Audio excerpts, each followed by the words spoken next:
Hi, my name is Tamia Singleton, and in this video I will demonstrate how to measure blood glucose levels as well as how to mix and administer insulin. First, I will identify my patient by asking them their name and date of birth. Then I will review my physician's orders. Then I will perform hand hygiene and don clean gloves. Then I will ask my patient to wash their hands and thoroughly dry them. Then I will get my machine, turn it on, and place in the script.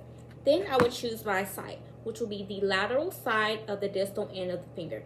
Then I will cleanse it with an antiseptic swab and let that dry completely. Then I will get my lancet, pierce the skin, get a cotton ball, wipe away the first drop of blood. Then I will slightly squeeze the finger, get my machine, get a drop of blood. I will let that read. Then I will give my patient a cotton ball to stop the bleeding.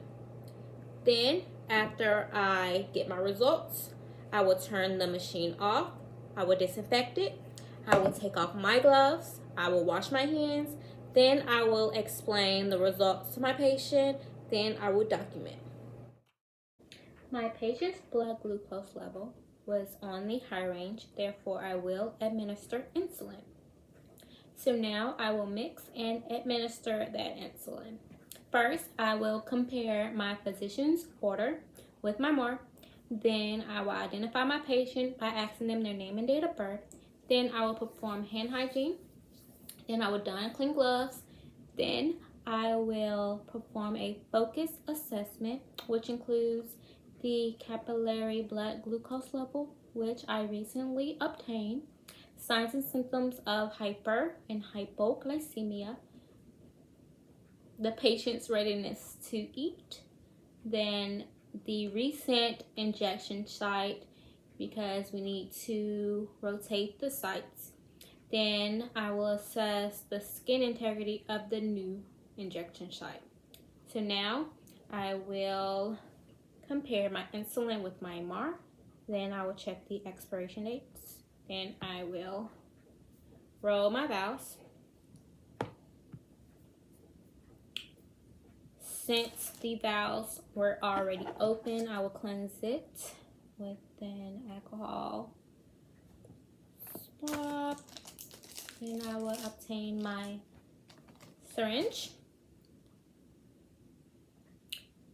I will aspirate air before I inject it. The order states 10 units of insulin, 5 of the NPH insulin and 5 of the regular. So I pulled up my air.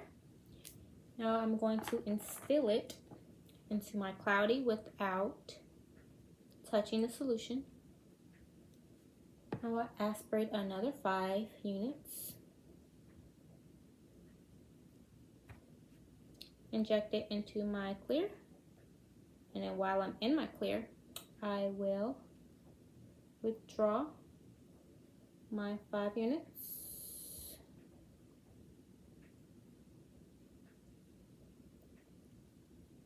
Without air bubbles. Then I will draw up my cloudy without instilling any of my clear into the valve.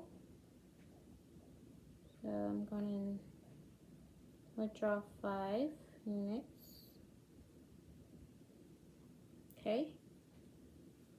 Then I will safely recap my syringe. And then since I withdrew outside of the patient's room, I will label the syringe. Okay, so for my second check, I will check with another nurse. I will ask them how much is in the syringe instead of asking them, are there 10 units? Because it's easy for them to say yeah. So after that, I will go into my patient's room. I will check for a third time. Then I will explain the procedure. Then I will identify my sites. My sites include the back upper arm, that area. Then the upper and lower part of the abdomen, and then the thigh. Do the middle or the lateral side, and that's subq area. So now I'm going to cleanse the site. I'm going to use the lower abdomen. I'm going to cleanse the lower abdomen in a circular motion. Then I'm going to pinch the abdomen. I was only able to pinch an inch, therefore I'm going to go in at a 45-degree angle. Then I'm going to slowly push the insulin. Then I'm going to withdraw my needle and place it into a biohazard sharps container. Then I'm going to gently place the alcohol swab on the site.